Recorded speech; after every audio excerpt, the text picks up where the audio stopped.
Rafiki wa faida, haya ni mambo matano usiyopaswa kufanya kwenye ChatGPT. Epuka makosa haya.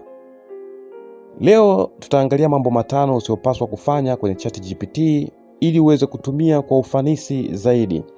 Watu wengi wanatumia ChatGPT vibaya bila kujua, na wanapoteza muda au kupata majibu yasiyo sahihi. Hakikisha unaangalia hadi mwisho ili upate kufahamu zaidi. Namba 5. Kuuliza swali bila ufafanuzi. Moja ya makosa makubwa ni kuuliza swali kwa ujumla sana. Mfano, mtu anaweza kauliza swali kama hili: nisaidie kuhusu biashara. Hii ni ngumu sana. ChatGPT haitajua unataka nini hasa. Badala yake, uliza hivi: nipe idea za biashara ndogo zenye mtaji mdogo pia. Kumbuka, kadiri unavyoelezea vizuri ndivyo majibu yanavyokuwa bora zaidi. Namba 4. Kuamini kila jibu bila kuhakikisha. ChatGPT ni smart lakini sio perfect. Inaweza kukupa taarifa zisizo sahihi au zilizopitwa na wakati. Usichukue kila jibu kama ukweli 100%, na hakikisha unafanya research kidogo.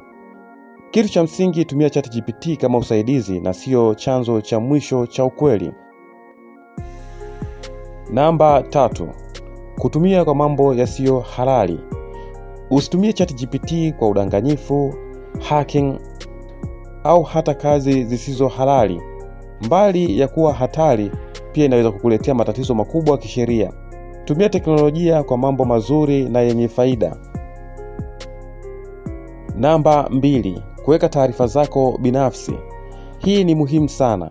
Usiweke password zako, namba yako ya kadi ya benki au hata taarifa binafsi nyeti.